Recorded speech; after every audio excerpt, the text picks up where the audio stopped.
We're getting closer. Less than 2 weeks until the midterm. The politics are getting thick. We'll cover all of it, plus the news of the day on this episode of Dale Carter's America. From the heart of flyover country, he's not on the far right, and he's certainly not on the far left. Like you, he's somewhere in the middle. This is Dale Carter's America. With Kurt Wheeler, I'm Dale Carter, and it is getting exciting because we're getting closer and closer to the most pivotal midterm election that we really have ever had in this country, it seems like. And we'll get into the why of that and a lot of information that you should take away from this podcast as well. But let's start with this. Kurt's back. He's back from his float trip. Yeah, I'm alive. Yes, barely. Barely. Did you run into a bear or something? Or no, what? no bears. But we had a lot of hard paddling, and yesterday, the last day of the float, it was raining all day, and we had like strong wind and rain in our faces for like 5 hours on the water. It was pretty rough. So I am sore like literally everywhere: my arms, my legs, my back, my neck, my face. Okay, well, we're going to get through this We're gonna get through of it. the podcast, Yes. just like we've gotten through the last, almost 2 years of Joey B's America. Yeah, I was exactly. going to start this today with an I told you so moment, but now you tell me that the I told you so moment has passed.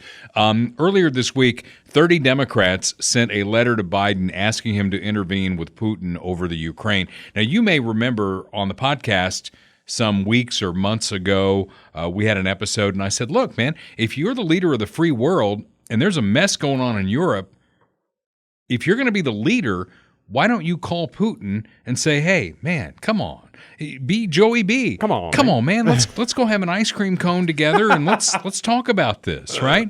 And he won't do it. Right. And so 30 Democrats sent that letter to Biden, and I'm like, my God, they listened to the podcast.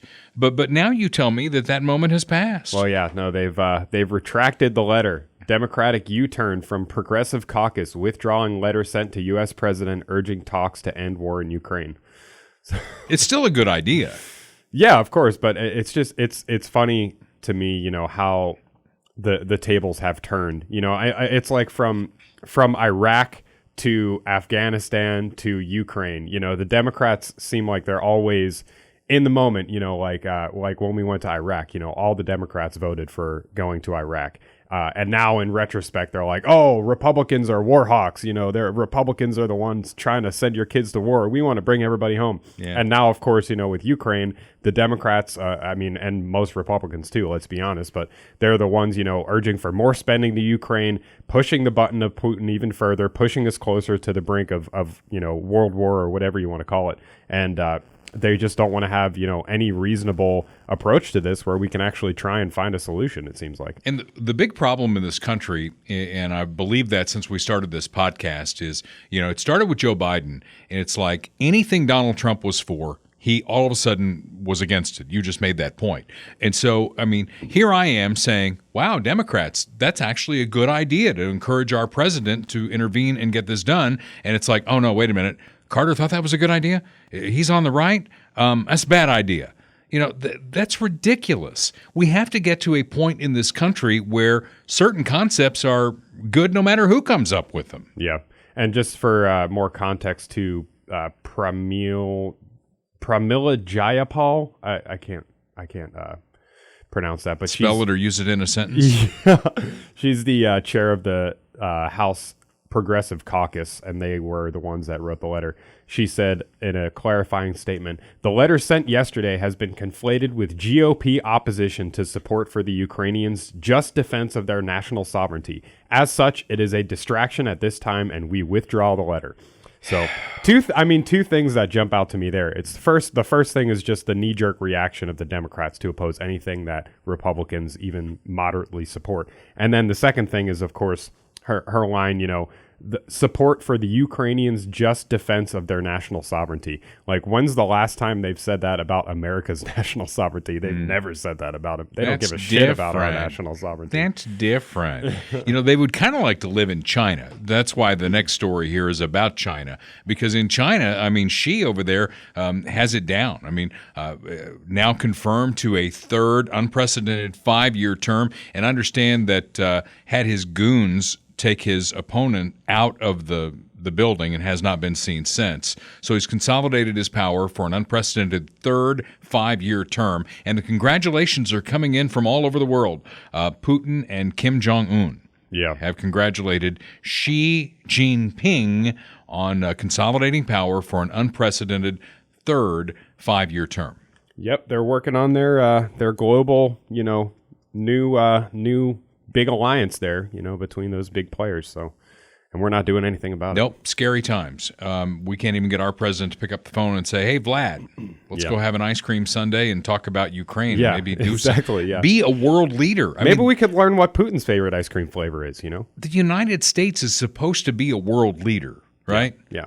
So we just don't have a world leader in the White House right now. We do know he likes ice cream, though. Yeah.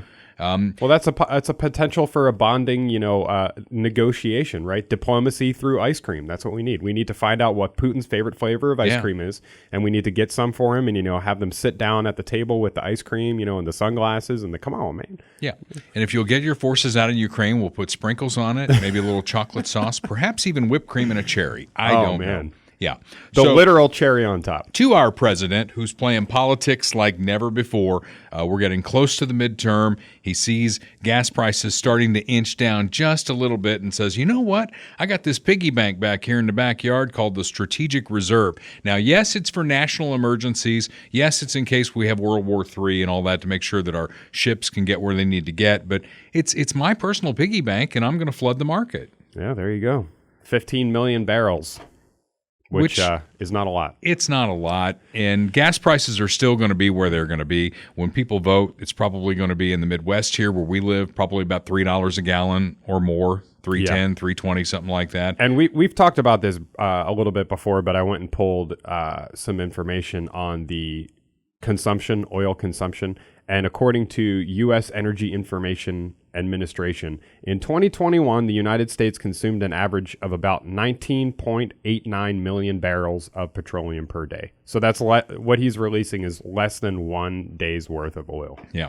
And when he made the announcement, he's still like, but we're still committed to our green energy and getting everybody fast-tracked on green energy.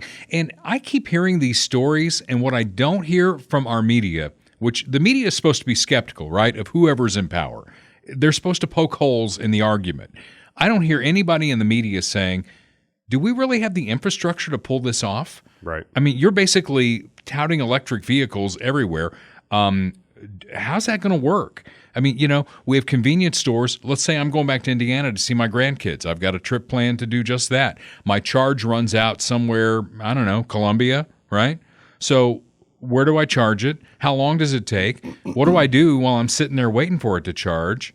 Yeah. They haven't asked any of these questions. It's just assumed that this is going to save the planet. Never mind the fact that when you plug it into a coal-based system right now. That's on the periphery. I just want to know how it works. Yeah, those are all great questions, man. Yeah. Ask those, media, if you're paying attention, which you probably aren't because you got a Democrat there in the White House. We'll get you a Republican soon enough. Then you can poke all kinds of holes into every argument. Right. It'll be a field day starting in 2024. But right now we got Joey B, and he's going to be there for a little while. We talked about China here a little bit. And one of the issues with China, one of the big issues with China is they're flooding our country with fentanyl, right? And it's coming through the southern border. Yep. And nobody seems to care about that either. How many kids will have to die from fentanyl overdoses before we care? Yeah, there's been some in you mentioned 5, there's probably more that have happened since, but there's been some fentanyl overdoses that have hit close to home in Kansas City, so we have a local story about a toddler. Carolyn Long. Disturbing update in a child's death we first told you about here last week. Police say that child died from fentanyl poisoning. We don't know how they got a hold of that drug, but a local doctor says this is a good reminder to parents to stay vigilant. even a very minute dose can cause an overdose in a toddler. So if there is an opiate at home, if there is any kind of medications that could be dangerous, they should be logged and kept away from younger kiddos. No doubt about that. And, as we've got Halloween coming up here, too, and a lot of it looks like candy. So this is our last episode before Halloween. Just make sure parents, I remember when my kids were little, when they'd come home with candy, we worried about stuff like them sticking pins in it or whatever. You remember that when you were a kid? Yeah. Yeah. So parents are already going through all of the candy, but please look for anything that looks suspicious like that and throw it out. Well, they literally had a bunch of fentanyl that was seized in candy boxes that just came across last week or so. And I mean, that's not to say that they're going to just be in the candy box, put out to the store or whatever. But it is troubling, when such a small amount can get into another pill or can sneak into something. And when you have so much of it coming across the border, it's very hard, if not impossible, to track where it's at, track how much, is being used where or whatever. Yeah. So it's just, especially when such a small amount is lethal, it's very dangerous. Well, and kids, you don't have any yet, but they can just be a major inconvenience. And especially with inflation right now being sky high, kids are such an inconvenience. You should just not have them. Or if you get pregnant, you can just get rid of the whole problem there, and then you won't have any inflation. At least that's what Stacey Abrams, running for governor of Georgia, said. Having children is why you're worried about your price for gas. It's why you're concerned about how much food costs. For women, this is not a reductive issue. You can't divorce being forced to carry an unwanted pregnancy from the economic realities of having a child. I wish we could talk to Stacey, because I'd want to ask her, how long should a woman be able to get an abortion? Should they? Well, she's been asked that question, and what does she say? She doesn't give a clear answer. She just says the same thing that they all do. She just reverts back to the talking point, which is that I believe, abortion is a woman's right, and it should be a decision between a woman and her doctor. Blah blah blah. Which is not even what they believe, because it's ironic. They put on Republicans like Fetterman. We're going to talk about the debate with him and Dr. Oz, and he puts this on Dr. Oz like, oh, he wants the government involved, and I just want the abortion to be between a woman and her doctor. But by definition, you're creating a program, or you're advocating for creating a program where it's taxpayer funded through the moment of birth, and the government is getting involved in that sense. So they're just lying about that. But she just gives that answer. It's the textbook answer. All right. Well, we need to continue to push them on it, because they're going to continue to push us and say that, we're going to have draconian rules in place. That's what the mouthpiece at in the White House was saying, that basically Republicans are going to take it back to draconian days and all that. And I know some on the right, and I spoke at the GOP club for Jackson County last week, and I mentioned this, and you weren't there. If you had been there, Kurt, I would have brought you up, and you could have said that, what your belief on abortion is. What my belief is a little bit different. I think we need to have a national conversation about it, and I think that when we have that national conversation, it's probably going to land somewhere around 15 weeks. Okay? It's not all the way over here. It's not all the way over there, and I just wish that, politicians on both sides would just stop. Let's just have the conversation, right? Yeah, we should have the conversation, and people don't want to do that because the overwhelming evidence, in my opinion, is in support of the pro-life cause. And you talk about draconian, and that's something that Democrats throw around a lot. They'll say, oh, they want to put women's rights back to the Stone Ages. This is draconian. This is the patriarchy or whatever. I mean, what is more draconian? What is more like base level, just terrifyingly ignoring humanity than saying that if you can't afford to have kids, you should just kill them? Yeah. I mean, that's terrible. And, all the way back to when Bill Clinton was president, their talking point was that abortion should be safe, legal, and rare. Rare. That's the word that they don't want to say anymore. Now they want to say it's a right. And if you get pregnant, you can have an abortion all the way up to term. And, right. The former governor of Virginia even said, after you've had the baby, you can then make the decision. Make the child comfortable. Have a conversation. Until you've decided whether you want to keep it or not. Then you can humanely put it down. I mean, they believe that. Yep. They believe that, and that's something that you should keep in mind, especially with the big midterms coming up here. Moving on to the forgiveness of the student loans here. 6 Republican-led states, including the 2 that we straddle here in the Kansas City metro, Kansas and Missouri, have managed to hold up Biden's illegal student loan forgiveness program. And I heard a take on this yesterday that resonated with me. It was from I'm spacing here. I know exactly. Dave Ramsey. Okay. I was listening to Dave Ramsey yesterday, and Dave Ramsey said, first of all, he doesn't believe in this at all. He's not a debt guy. He thinks you shouldn't have any debt. Right. And I love Dave Ramsey, and he's helped me in so many ways. But he said this is a political masterstroke because he's done this, right? And one of 2 things happens. It either goes through, and he's the big hero, or the Republican-led states stop it, and they've got an issue that they can campaign on. Right. It's still wrong. Right. Yeah, it doesn't change the illegitimacy of the policy. The policy is both unconstitutional and wrong together. But yeah, you're right. I think politically it's a winner for Democrats either way, because either they get what they want and they become the hero, or they don't get what they want and then they have the talking point of Republicans bad, which is their main campaign. Well, and Dave Ramsey even put it this way: if you've got like $90,000 to $100,000 in student debt, I don't even know what the average student debt is anymore. Mm-hmm. Okay, $10,000 is not going to change your life. Right. But spread over the entire country, what is it, $500 billion? It's a lot. Yeah. It's a lot of money. And the Justice Department, the stones on the Justice Department, first of all, Biden's Justice Department, it's just incredible. If this were a Republican administration with that kind of Justice Department, the pitchforks would be out for sure. Yeah. But because it's the Democrats, it's good to be a Democrat, I suppose. They are asking for the program to move forward while it's going through the courts. Yep. What's the point of that?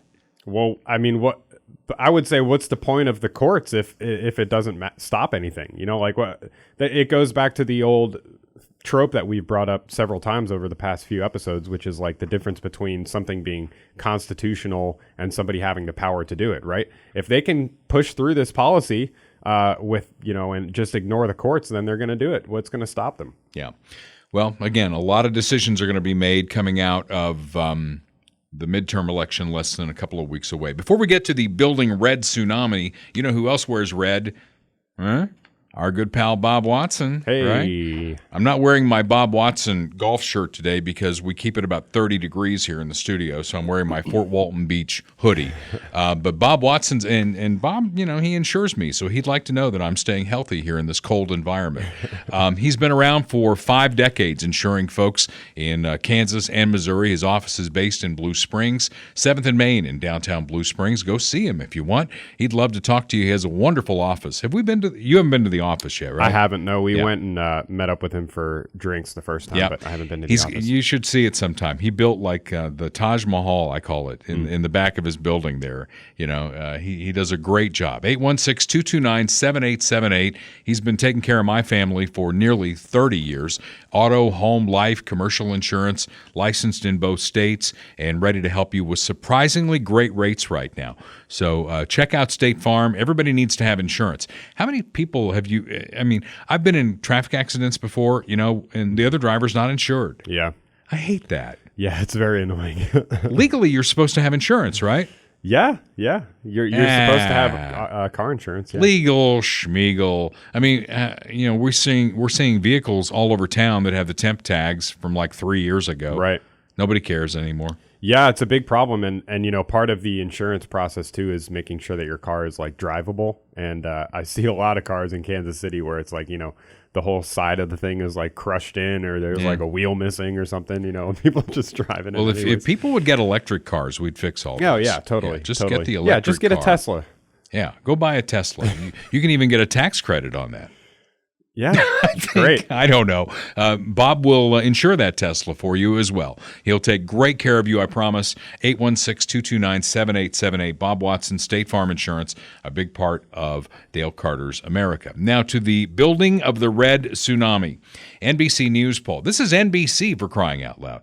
On voter interest, shows more than 60% rating their interest level in this midterm at a 10 on a 1 to 10 scale. Not an 8, not a 9, but a full-on 10. That's incredible. It is. Real Clear Politics average of all polls shows 67% believe this country is on the wrong track. That is the highest number ever since they've done polling before a midterm. Yep. And here you can see over time, going all the way back to 2010, the right track, wrong track. And you can see starting around, the beginning of 2021, it started going in the it's going in the wrong direction. And that's going to be a sea change in this country. And I heard Nancy Pelosi say, I can't even imagine why anybody would ever vote for a Republican. I can't imagine why anybody would vote to continue these policies. Yeah. It just goes to show how much we don't, we're not on the same page as Americans. By the way, if you listen to this podcast on the audio platforms that we're on, and we're on everywhere where you can get a podcast, you didn't see that little graphic that Kurt just put up. We're also on YouTube. We're in the YouTube world. We'd love to have you over there as well, because then you can see our smiling faces. You can see Kurt's tired face from his float trip. I mean, it's, you get a lot more goodies if you go to YouTube. Yeah. And I didn't shave either, so you get to see that. Yeah, I'm still. I did shower though, so at least there's that. You're a burly man out there fighting the bears and the elements and all that stuff. Okay, early voting in Jim Crow 2.0 Georgia is at a record high. Record high. After all of the hand-wringing that the Democrats did about how what they want to do is just terrible. They don't want you to vote, especially if you're black. We don't want you to vote. Yet record high turnout for early voting in Georgia. And I think we're going to see that across the country. When you see polls like the NBC poll and the Real Clear Politics average on right track, wrong track, people are very motivated, and they're not motivated by the things that you might think that, Joey B and everybody are trying to take us down the path on. Abortion, it's out there, it's an issue, but it's not as big an issue as what people are dealing with going to the grocery store, filling up their cars, paying their gas and electric bills. I mean, those are, you talk about kitchen table issues, those are the issues people are talking about at the kitchen table. So I'm just kind of wondering if Biden or Abrams or somebody is going to apologize about all the things that they said about Jim Crow, and this is the worst thing since slavery. I doubt it. Yeah. I saw a poll today that 2 out of 5 people in the poll, and you can bet they're all Democrats drinking the Kool-Aid, are thinking that they might have a problem voting. They're worried that they're going to have a problem. Voting is about the easiest thing you can do in this country. It's too easy. I mean, I've said this on the podcast many times, and I'll say it again. I mean, that this article, to me, it's relevant because to what you're saying, because it shows how hypocritical they are. And, obviously what they were saying about voting in Georgia is not true. But this is troubling to me because we shouldn't have all of this early voting. We shouldn't be, having record-breaking early voting, mail-in voting. We need to make it more, take it back to election day like we used to. Well, I'm an old school kind of guy, so I will wait till election day, and then I've never voted absentee. I've never voted early. Yeah. I go on election day. I give them my ID. A lot of times they know who I am there in Blue Springs because I've been in government in Blue Springs. But I go in, I give them my ID, I go in and I do my vote, and then I leave feeling good about myself. Right. Yeah, I voted absentee once because when I first moved to Kansas City, I was not a Missouri resident. I was still a PA resident. So that election, I did an absentee ballot for PA, which is fine. I mean, I don't have a problem with that. And the thing about that was it was very difficult. I had to go through a bunch of paperwork. I had to fill out stuff online. They had to mail me the ballot. I had to, prove that who I was and everything like that, and then put it in the mail and send it back to them. So that's a little bit different than just opening up all of these avenues for early voting for whatever reason, mail-in ballots for whatever reason. That's much different. Yeah. So Joey B., the great uniter of this country, that's what he said, right? In the inaugural, the very first episode we did on this podcast, we talked about how he was going to be a great uniter. That's what he said. Well, what he's done is completely the opposite. And his new slam for Republicans, he's got a slam for him. Go ahead and play it. Doing fine, Big Pharma. They're not hurting at all. And they're going to raise your health insurance premiums. It's mega, MAGA trickle down. Trickle down. Mega, MAGA trickle down. The kind of policies that have failed. I just got to pause it. Like he struggles so much with like cognitive reasoning and like the English language that he's like so proud of himself that you could see it on his face, like when he says mega trickle MAGA down. trickle down. The kind of policies that have failed Yeah, the I got country him. before, and they'll fail it again. Yeah. And it'll mean more wealth to the very wealthy, higher inflation for Play the number middle 2. class. That's the choice we're facing. Play number 2. That's why I think that MAGA trickle down. Somebody's got something that you don't have, and That's not fair. I'm telling you. And you talk about his cognitive abilities. I sent you a clip while you were gone. I don't know if you saw that in your messaging or not. I Maybe. texted you a message. But he was basically getting this tongue bath from MSNBC, right? This guy was like all in on Joe Biden. And he asked about, if Joe was going to run again or not, and is Dr. Biden on board? And Joe it looked like he was having a stroke. I mean, it was like a Fetterman moment. He just stopped, and this guy goes, Mr. President? Is this a clip? Oh, my God. Yeah, I found it. And I have to play the other one, too, that I'll look for after this that we put on the And by the socials. way, I have not made that formal. Pause that, because he looks like a cadaver on that. Yeah. I mean, he does not look well. No, he doesn't. decision, but it's my intention to run again. And we have time to make that decision. Dr. Biden is for it. Mr. President. Oh. Dr. Biden thinks that. Who's Dr. Biden? Thinks that that we're doing something very important. Oh no! I have not made that formal decision. This guy is going to run for real. You hadn't seen that, had you? No. And we have to. Oh my God! Oh. Okay, and while we're bagging on him, how about the ice cream thing? Okay. Where it's whatever's coming out of his mouth is like unintelligible. Yeah, hold on. I gotta find that. So Can you imagine if Donald Trump? I mean, they got on Donald Trump because he was walking funny up a ramp. Remember that? They said, "Oh my God, he's got Right. some serious health problems here."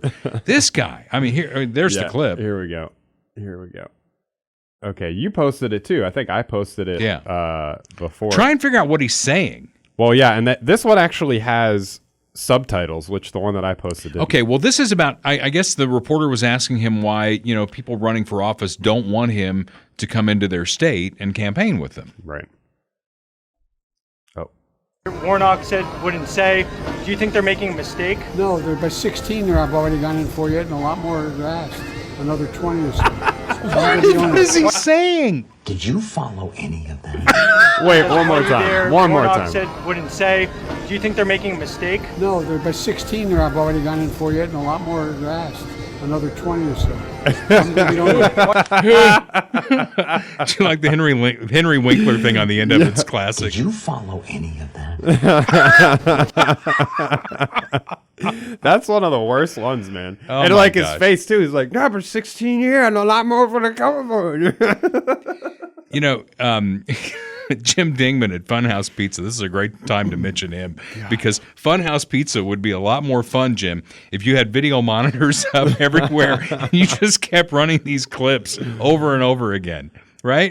Wouldn't that be fun? Yeah, no, Yeah. get some more customers. Thus the leaving. name Funhouse Pizza. They're in Lee Summit and Blue Springs. We've done live events at both locations. The pizza is amazing, and they got the games there, and you take the kids, and it's just a great family outing.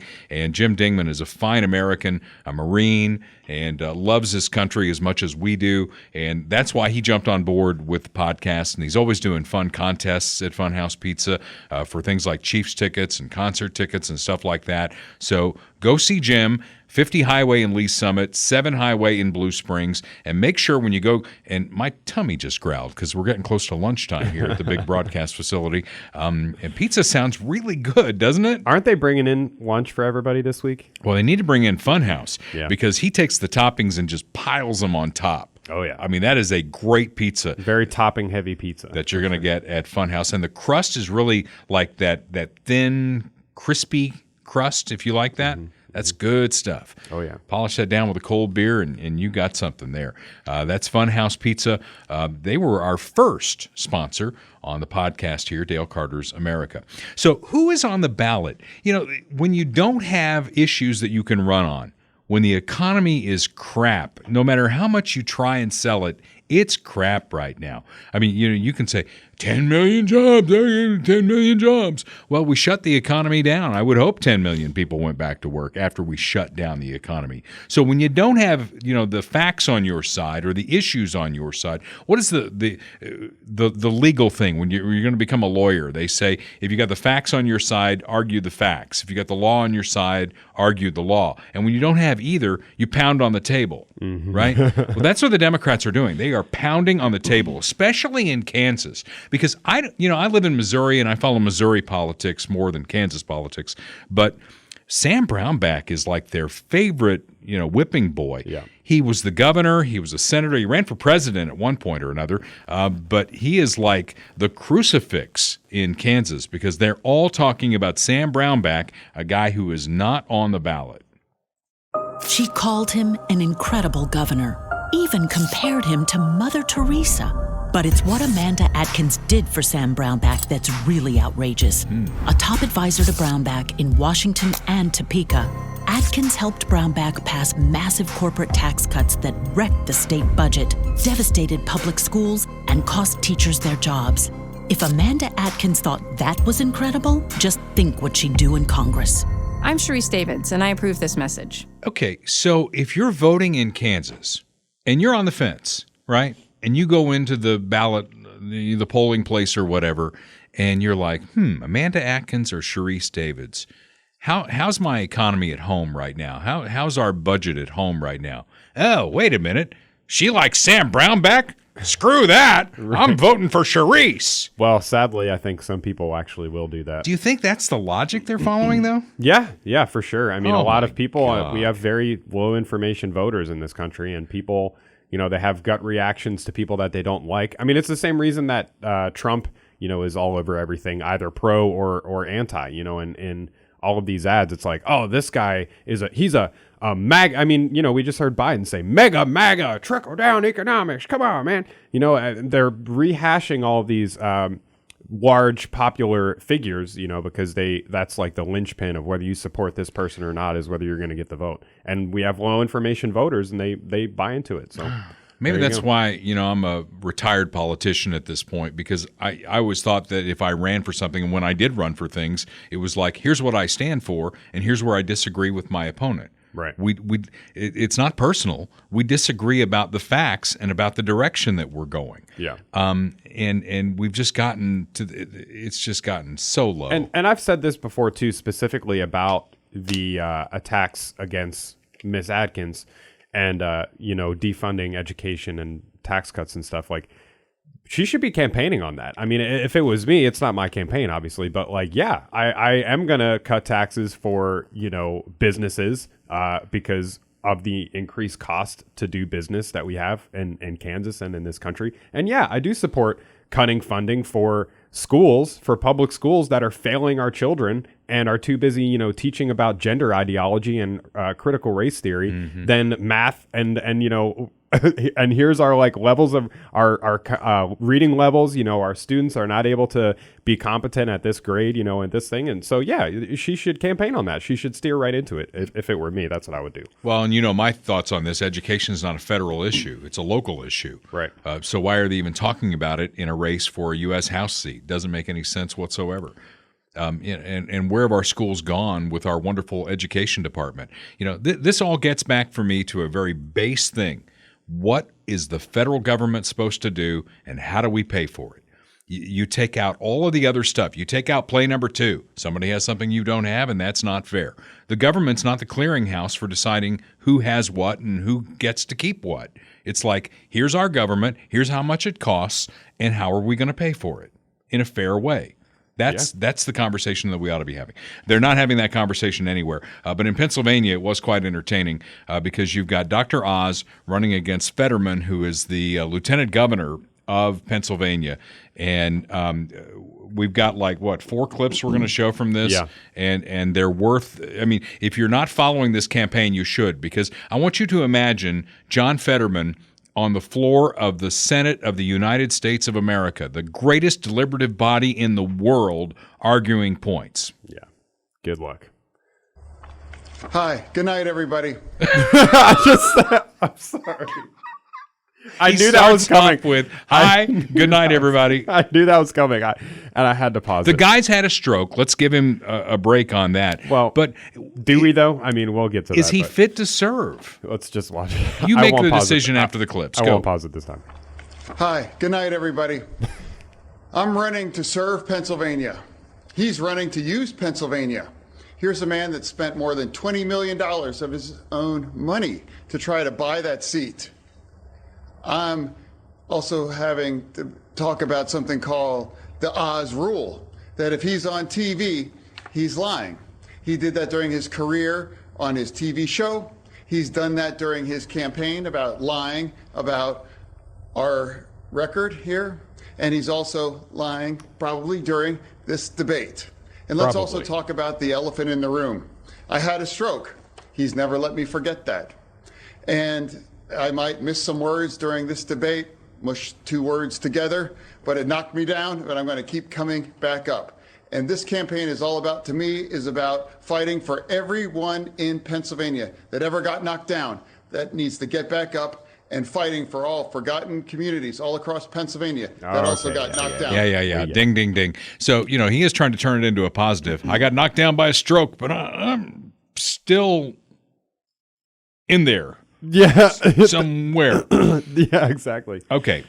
I mean, like, here's the thing. Like, that obviously matters, right? It's like Biden. I mean, his health is clearly deteriorating. Can we not talk about that? Clearly. And I mean, now he has to talk about it because it's been made very aware to everybody, especially in Pennsylvania. We saw that thing last week where he has to read off a prompter because he can't understand people that are talking to him. Yeah. So, like, of course that matters. Of course it matters that you have a stroke. Of course it matters that you can't form complete sentences. Like, how are we expecting you to think rationally and be in the Senate, And it's like, yeah, you feel bad for the guy. That's terrible. You do. It's terrible that you had a stroke, but that matters in terms of your ability to perform the job, which you can't.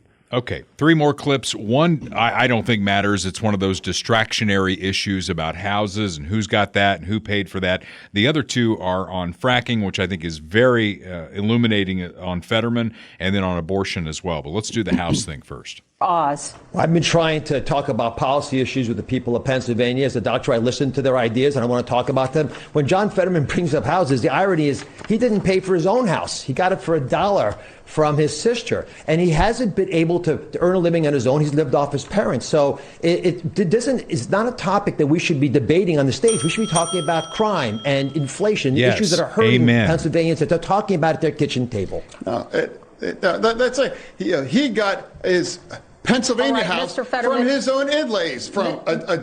Mr. Fetterman, we have to. Yeah.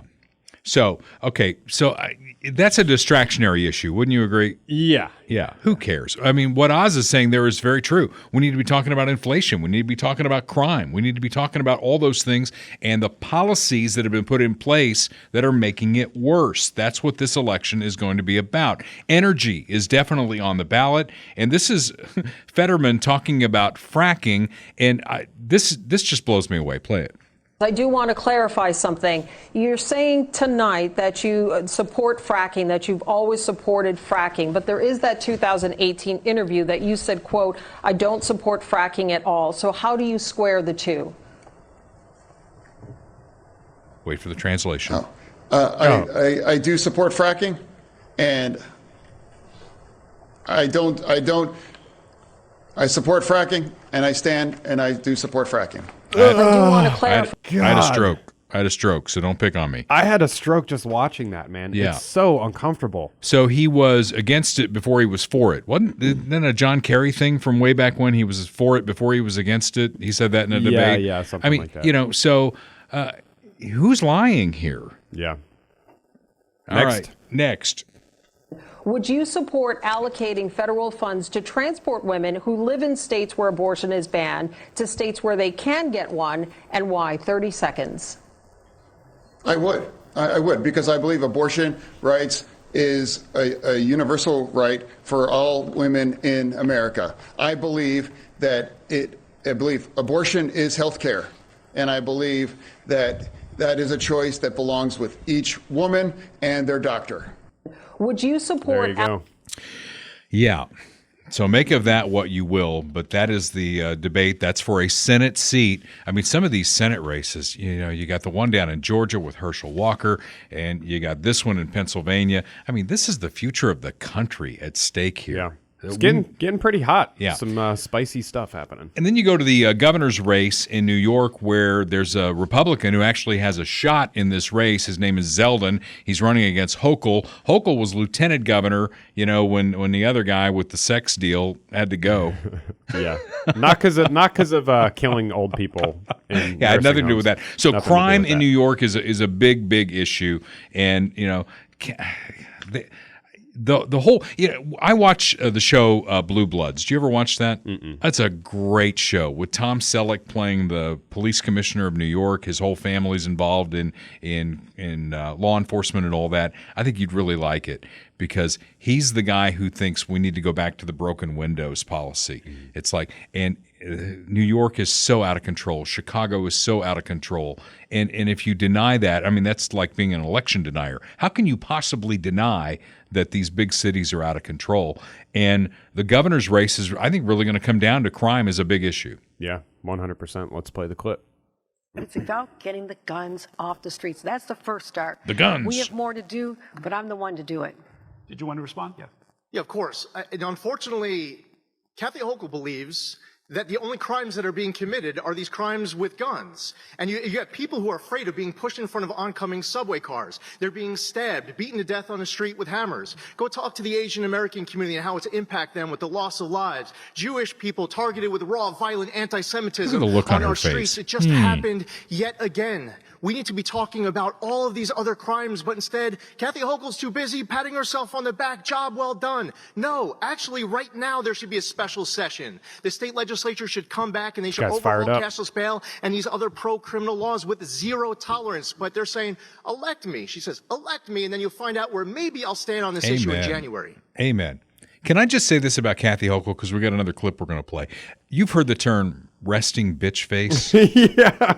Okay, if you're watching this on YouTube, or if you're not, go find some of these clips that we're playing here. But that is the definition. Look at that right there. Of resting bitch face. I'm not calling her that. I'm just saying that's the term. We would never. Never. She's probably a delightful woman. Not on the air, at least.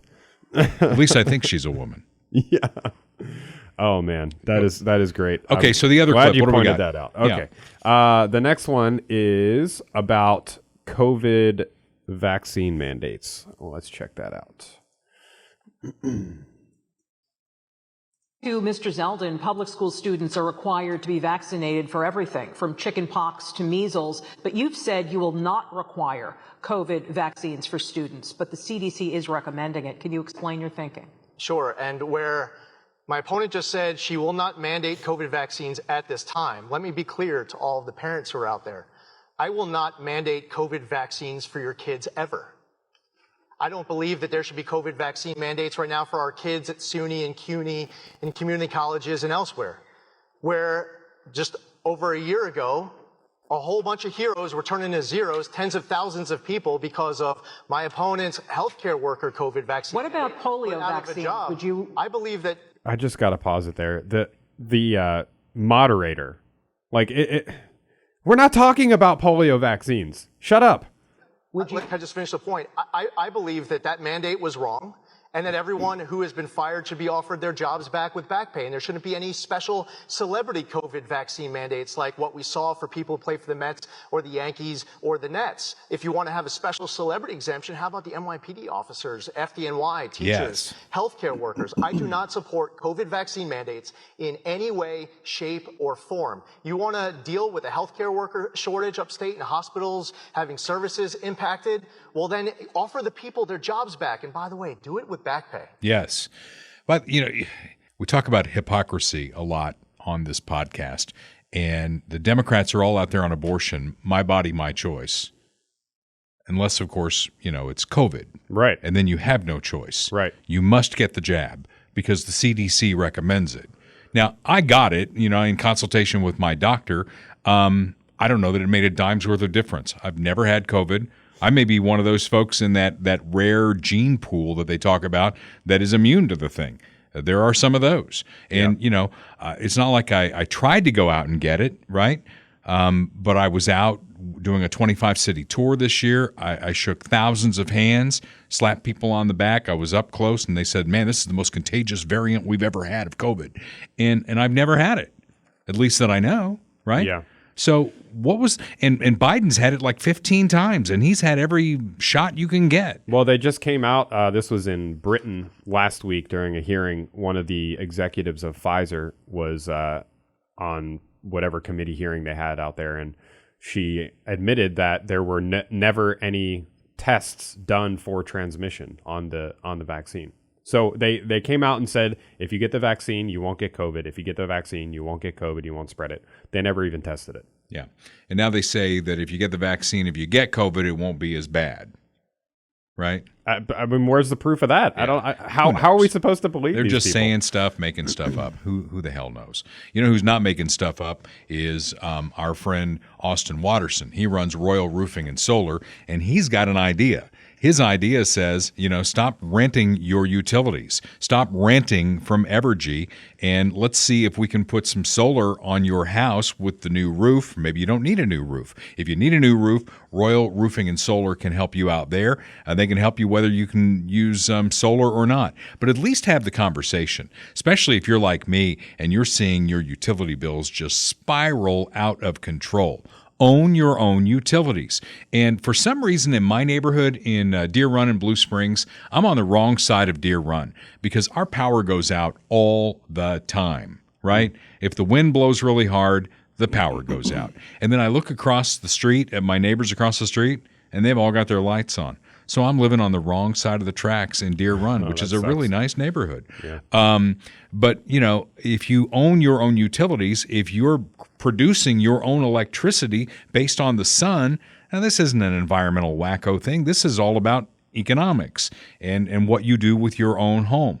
Call Austin and have that conversation with him. 816-540-7057. I've known Austin for a very long time, and the folks at Royal, incredible people who will take care of your home like it's their own, and he'll shoot you straight. And if your house doesn't qualify for solar based on how it's positioned, he's not going to stick you with something that's not going to work because he wants it to work for you.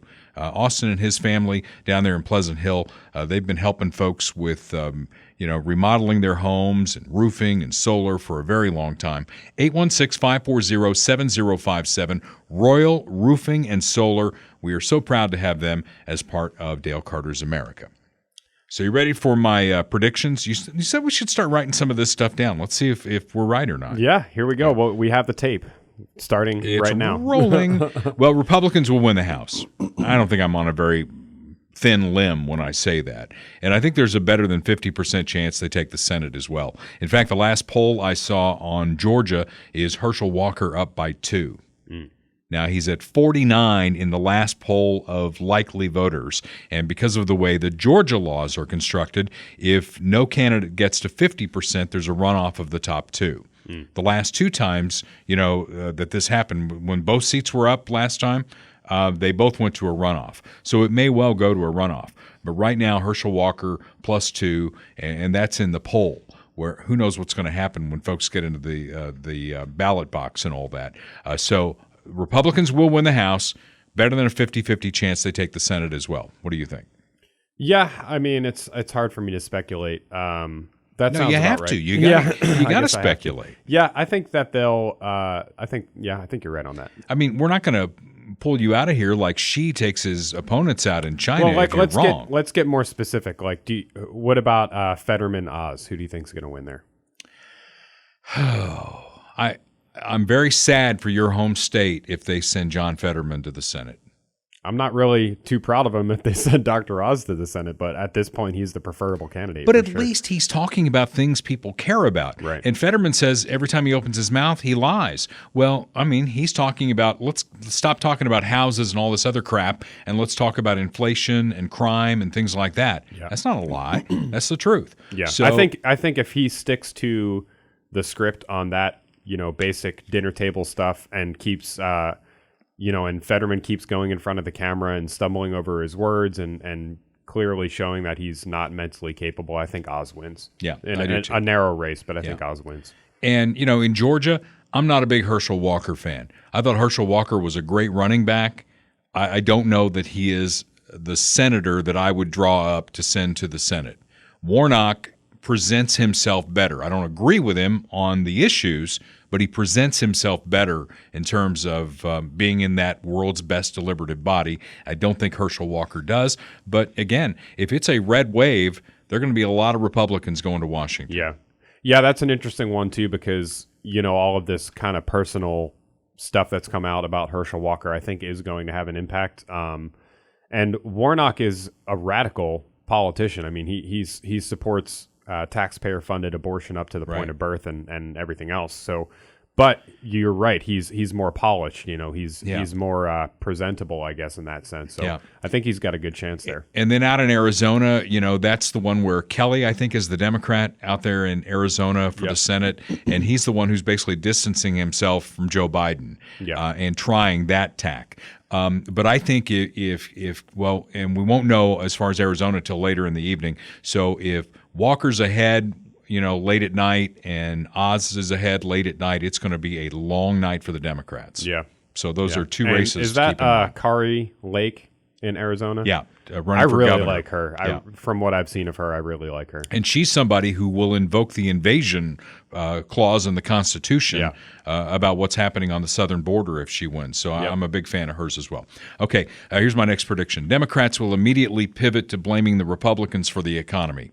If the Republicans win on day one, even though they have no power at this point, they're going to try and couch it as the Republican economy. Yeah, I think you're right about that, and especially given that they're trying to blame Trump for the border. So. Yeah, and the truth is, as we know, it will take a lot longer to build what the Democrats have broken. We're going to need a Republican president in 2024. No ifs, ands, or buts about that, to completely restore what we had. And think about what we had before Joe Biden was inaugurated. Think about, and this was through like a year, maybe more, of the COVID deal, right? Yeah. We still had negligible inflation. Gas prices were still low. I mean, we had a booming economy. And I'll never forget, when Donald Trump left the White House, his advice to Joe Biden was on the economy, don't do anything. Mm-hmm. It's coming back. Mm-hmm. And Joe Biden couldn't do that. He's like, everything that Trump did, we've got to do differently. Yep. Yeah. So now he's still saying that, but a lot slower. Next, Democrats will continue to lie about abortion as a wedge issue. There's no debate on that. Wokesters will continue to lose favor. We're seeing that a lot, right? Yeah. Woke equals broke. And, I went to a movie over the weekend, and admittedly, it was a chick flick. It was the George Clooney, Julia Roberts movie and all that. My wife was doing Homecoming in Columbia. Oh, you went by yourself? I went by myself. Oh, no. I was the only man in the theater, right? Oh, no. I was. You shouldn't have said that. Yeah, I know. I admit a lot of things like that. I'm very self-deprecating in that way. The point I was going to make was I was looking at the previews for the coming attractions. Now, we know that the movies have not come back to the level that they were. Right. And it's like every Hollywood person is trying to get their project made right now. I'm watching that preview going, what the hell is that about? Mm-hmm. And have no interest in it. And what they're going to continue to find is woke equals broke. Yeah, we've certainly seen that with Hollywood and television, and things like that. It tends to be, especially with movies, but with other things too, they try and come out, crowbar these agendas into every movie, have a gay character or have, whatever racial grievance narrative, and it tends to not work out for them in the box office. So, all right, next prediction, January 6th will die on the vine with Republicans taking the House. They'll shut it down. If Kevin McCarthy's the speaker, that thing dies. They'll bury it like a cat turd. Maybe. I mean, we have a lot of weak Republicans, like Liz Cheney and others that are trying to. Well, she's not going to be there. Yeah, she true. lost. That's true. Yeah, I forgot. I don't know about the other guy because they only had 2 Republicans on the committee, and they both were Trump haters. Did the other Kinzinger maybe? Yeah, Kinzinger. Did he win? I don't know. His primary? I don't know. I don't know either. But we know that Liz Cheney won't be there, but she's going to make sure that Donald Trump never becomes president ever again. I think you may be right that they may shut down the committee or if the Republicans take the majority, but there's no way that the January 6th thing is going away, especially if Trump announces that he's running for president in 2024. The Democrats will do everything in their power, everything that they can possibly do with the media, with whatever authority they have in Congress, to just keep rehashing that over and over again until 2024. Well, if the Republicans take the House, they won't have any authority to do that. Right now, the reason why this committee is set up the way it is because Nancy Pelosi dictated that's the way it would be set up. The Speaker of the House has a lot of power in that room. So that's my prediction on. We'll see. Next prediction for me is the Durham investigation over the Russia hoax will also fizzle. And we've seen him take a lot of these things to court and lose in court because he has to try these things in the District of Columbia. And he is never going to get a conviction on anything like this in the District of Columbia. So it's going to die on the vine as well. Right after this shellacking that we have predicted is going to happen, Biden will announce he's not going to run again. I can't see any scenario, Kurt, where this guy – I don't even know that he'll complete this term. I mean, he is going downhill that fast. Yeah. So you think after the midterm election, he'll announce that he's not running again? Yeah, because, I mean, they're already out there. I mean, you got the guy out in California, who's measuring the drapes in the West Wing. I mean, there are Democrats out there who want to run. And honestly, who knows what Trump's going to do? I think Trump in his own mind knows what he's going to do. But as far as me and what my opinion is, I want all these people to go away. I'm sick of the Clintons. I'm sick of Biden. I'm sick of Trump. I want to see two new faces out there debating the issues and not talking about bullshit things that nobody cares about.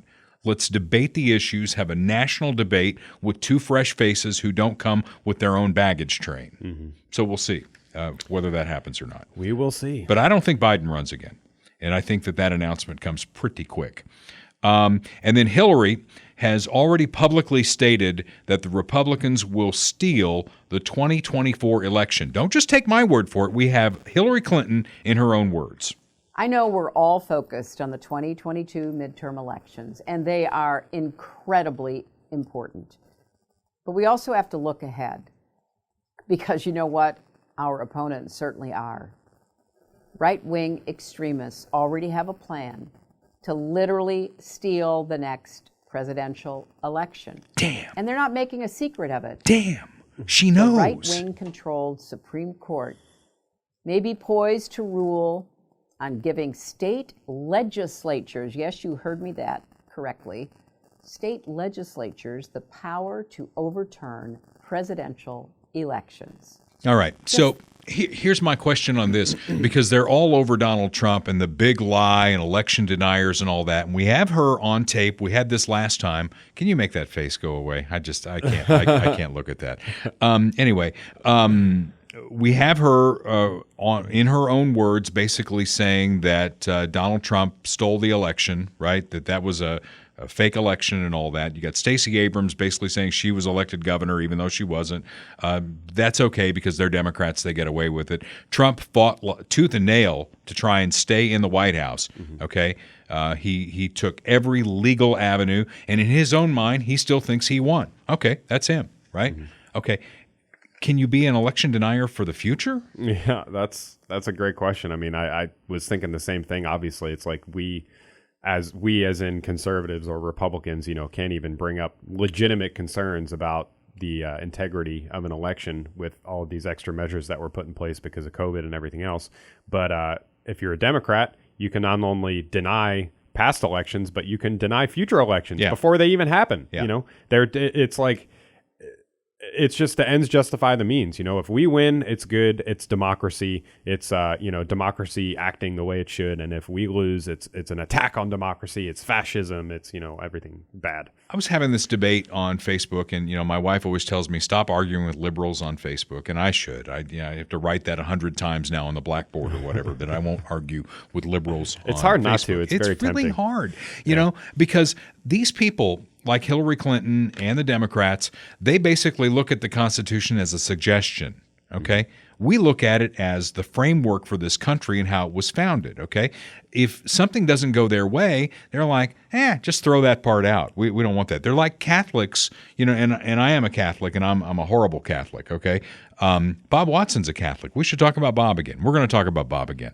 But anyway, there are Catholics out there who say, I'll do this part, but I'm not going to do that part, okay? Right. That's how Democrats are. They're like, the Constitution, so what? The Electoral College is in the Constitution. They ate it, right? They want Chicago, New York, L.A., San Francisco to determine the presidential election. That's not how the country was founded. Yet, if the will of the people is to throw out the Electoral College, there's a way to get it done. Right. See if you can get a national amendment to get that done. You can't, because when we only had 13 states, 13 colonies, the compromise to get those 13 colonies, different governments to come together as a nation was, okay, the small states get a little power too.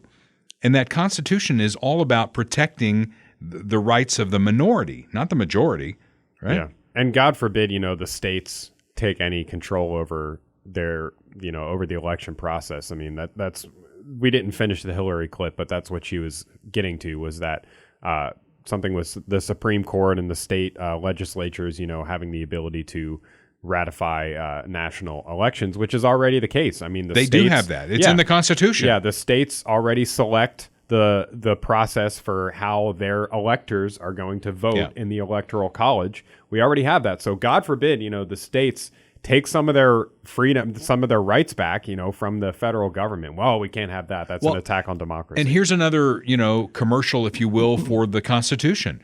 The way it used to be done for the Senate was the state legislature would select the 2 senators. Right. The people had no say in it. Right. Right. And so, the feeling in the country was, well, we think we ought to elect our senators too. So there's an amendment in the Constitution about direct electing of senators. It was not always that way. The way the Constitution is drafted, it doesn't always have to be that way. But there is a real arduous process for changing it. And there should be. Because we don't live in a democracy. Democrats... It's a republic. Throw that term around very loosely, but we don't live in a democracy, and things like state representation in the national government matters a lot. And that's why we had indirect, we had election of senators through the state legislatures, because those people voted on by the states were going to represent that state's interest in the national government. Most people who vote in their state, like for Senate, whether they're voting for Fetterman or Oz, they're not voting for them because they want representation of Pennsylvania in the government. They're voting for them because of the issues, because they agree with them on this issue or that issue. Whereas the way that it should work is that the Senate is a literal representation of the states in the government. Yeah. So without that amendment, can you imagine with where the state legislatures are right now in this country, what the makeup of the United States Senate would be? It would be a lot more red. Yeah, it'd be a lot more red. Yeah, and it would be a lot more polarized too, I think, because you'd have a lot more right-wing Republicans and you'd have crazy left-wing Democrats, because there would be no vote involved. They could just put in whoever they want. So yeah. Well, I'm glad we have that amendment, and I'm glad the Constitution is what it is. And if you don't like it, there's a process for changing it, and just changing the rules, like packing the court, getting rid of the Senate filibuster. It always blows back on Democrats, and then they whine. It's like, well, wait a minute, we should be doing this. It's like, well, you changed it, so here we are. Right. So, all right, we mentioned the color red again, and that always reminds me of my favorite State Farm agent, Bob Watson. And if you're needing insurance, you need to get a quote, he's the guy. At least give him a call, because if you listen to this podcast and you've made it this far into the episode, you either really hate us or you really love us. So if you really love us, Bob Watson is your insurance agent. 816-229-7878. State Farm, surprisingly great rates. And Bob is licensed to deal in auto, home, life, commercial insurance, boat insurance. If you can insure it, Bob Watson will get it done for you. So check him out. If you're watching on YouTube, you've got the link right there, but I'll give you the phone number, 816-229-7878. Bob and his entire team, they've been working for me for 27 years. They're ready to go to work for you as well. And Bob, we thank you for being part of our podcast. Now, we leave you with this, and I'm an optimistic, glass half full kind of a guy, but there are things going on in this country that just really, make me sad. And as we get closer to Halloween and turn the corner, then Thanksgiving is just around the corner. The next thing, remember when Joey said that the whole inflation thing was temporary? Yeah. What's the definition of temporary? How long is this going to last? I don't know. Yeah. Not very long. Well, now it's hit the whole turkey market. In fact, if you're listening to this podcast right now, here's a tip. Go to the store, get your turkey now, and put it in the freezer because it might not be available by the time Thanksgiving rolls around. Inflation hits the bird food, transportation costs to get the turkeys there. There's a bird flu epidemic, and it's also Putin's fault. But just remember, as we leave you today with Dale Carter's America, getting you ready for the midterm in less than 2 weeks, remember, nothing is ever Joey's fault. We good on that? Yeah. All right.